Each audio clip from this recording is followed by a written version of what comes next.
In this video, I will be going over the 5 locations I found that I am 99% certain will become the Moonshining Shacks for the Moonshining Specialist role.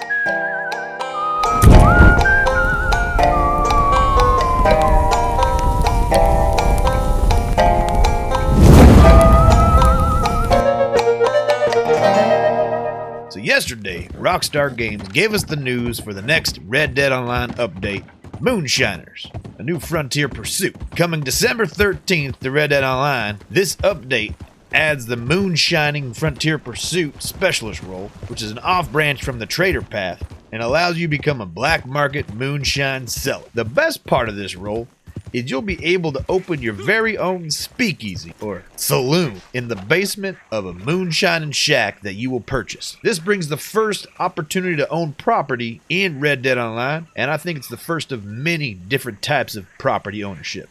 Now, the update gave us details about the shack for your moonshining exploits, and it's an unassuming dwelling with the main floor acting as a front with all the details of an ordinary homestead, but the basement is where everything gets down to business, including the saloon, a dance floor, you'll be having a country band, all sorts of stuff. So with this news, yesterday on my stream, me and the rabble herd decided to explore a little bit, take some deep looks as we explored the map doing a little collection run, and we came across 5 buildings that I think are prime location for moonshining businesses. Now, if you get your trader roll to rank 5 or you've done at least one sell mission, you can activate the mission to start moonshining. This will send you to meet Maggie Fike, who works down at Emerald Ranch. She's an experienced bootlegger. She's probably at the old abandoned saloon in Emerald Ranch, which as of yet has been unused in Red Dead Online, but now I think we finally get a good use. There's a little room back there that's locked, and I think you'll probably go in there for cutscenes. Now, for the various locations of the Moonshining Shack, it basically comes down to one shack in every state. There's one in New Austin, there's one in West Elizabeth, there's one in Aberrino, there's one in Lemoyne, and there's one in New Hanover. Now, all these shacks in these 5 locations are exactly the same model. Right now, they're boarded up, little wooden shacks with a front door, 2 back windows, and then each side of the shack has a little bigger double doors, garage barn-like doors. All of them are boarded up. My assumption is once the Moonshiner update comes out on December 13th, these buildings will no longer be boarded up and will be for sale if you are a moonshiner. I also assume that the insides will be customizable, much like your camp. You'll be able to choose from different themes and different equipment and different layouts to give everybody the little spice of life and variety they need to make theirs feel unique to themselves. If you're liking this video, don't forget to hit that like button and shoot subscribe. Now, going over the New Austin Moonshining Shack, it's kind of in a remote location. It's off the beaten path between Armadillo and McFarland's Ranch. It goes off the cliffside. It's down there in that little cliff east of Lake Don Julio. It's in a centralized location if you're looking to deliver to Armadillo and maybe Thieves Landing, longer runs to Tumbleweed and Blackwater, and maybe other spots in between like Benedict Point, McFarland's Ranch, and maybe someday if we get Mexico, the Mexico ferry across San Luis River is right there to the east of us. Now, the one in West Elizabeth is just south of Manzanita Post. There's actually a nice quick travel point right down the road from it. It's also really close to Blackwater, also close to Strawberry. For long runs, you could probably go from Valentine to Armadillo.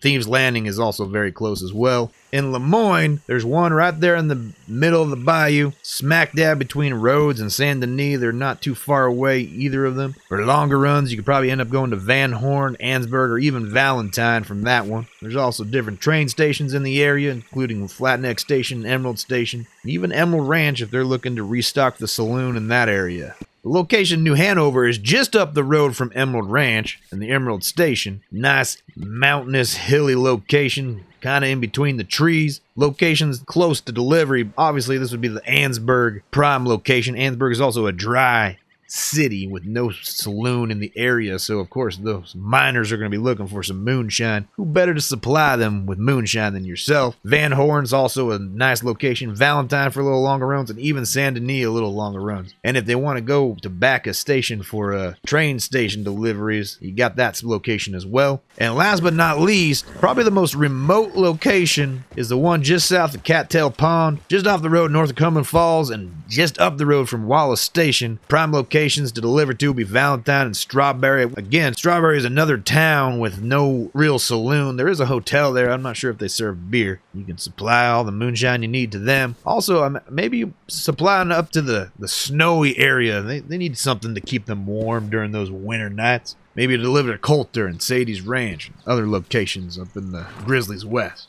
Also, Backus Station is just up the road, or up the train tracks, depending on how you want to get there. So there you have it. The 5 locations I believe will be the 5 Moonshinning Shacks. Now you're probably like, well, just 5 locations? There should be more properties. I think there'll be more properties added to the map eventually. There's a lot of housing that is unreachable, that is closed off. You can't walk in through the door, and I think these will be options for either housings or apartments in the future, a la Grand Theft Auto style housing. But for the Moonshinning Shacks with your businesses and saloon in the basement, I believe these 5 shacks are the ideal locations and models to start us off with our first property ownership in Red Dead Online. That does it for this video. What do you guys think? Do you think these 5 shack locations will be the Moonshinning Shacks? If not, where do you think they'll add the Moonshinning Shacks? Leave your feedback in the comments below. Don't forget, you can catch me live on Twitch at twitch.tv/TheRabbleWrangler, damn near every night at 6 p.m. Pacific. You can also follow me on social media, on Twitter at @RabbleWrangler and on Instagram at @TheRabbleWrangler. Until next time, remember, don't drink downstream from the herd.